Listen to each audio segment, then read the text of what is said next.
ब्राह्मणाला 3 प्रश्न विचारले. देव कुठे राहतो? दुसरा प्रश्न विचारला देव कसा मिळेल? आणि तिसरा प्रश्न विचारला देव काय करू शकतो? तो ब्राह्मण तो प्रश्न ऐकून गडबडला, घाबरला.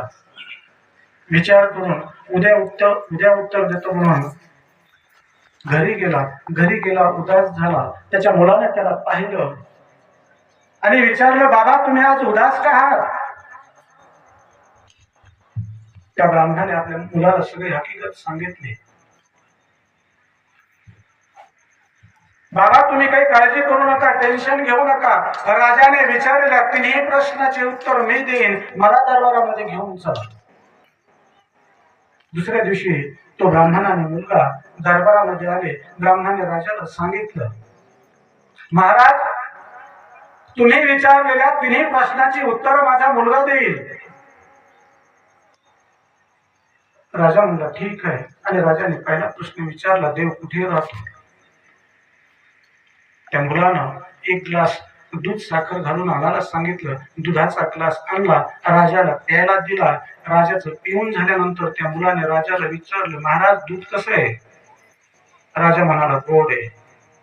महाराज यात साखर दिसते का हो? राजा म्हणाला नाही, कारण ती आता दुधामध्ये विरघळलेली आहे. बरोबर आहे महाराज, जशी ती साखर त्या दुधामध्ये विरघळलेली आहे तसा देव हा जगात सर्व ठिकाणी आहे. सगळ्या चराचर सृष्टीमध्ये देव आहे. तो आहे पण तो दिसत नाही, परंतु आहे मात्र नक्की. राजाला आनंद झाला. राजाला पहिल्या प्रश्नाचं उत्तर मिळालं. राजानं दुसरा प्रश्न विचारला, देव कसा मिळेल? तो मुलगा म्हणाला, महाराज त्या मुलाने दही आणायला सांगितलं. दही आणलं आणि त्या मुलाने राजाला विचारलं, महाराज यात लोणी दिसतं का? राजा म्हणला, लोणी तर दह्यात आहे, पण ते मंथन केल्यावर मिळणार आहे. मुलगा म्हणाला, बरोबर आहे महाराज, देवाचं असंच आहे. त्याची तपश्चर्या, त्याची साधना, त्याचं मंथन केल्यावरच तो मिळणार आहे. त्याचं नामस्मरण केल्यावर तो मिळणार आहे. त्यानं सांगितलेल्या अस्थिपरीचं आचाराचं पालन केल्यानंतर तो मिळणार आहे.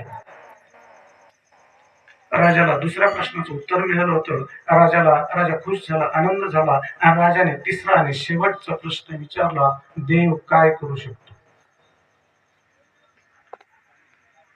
तो मुलगा म्हणाला, महाराज त्यासाठी तुम्हाला मला गुरु करून घ्यावा लागेल.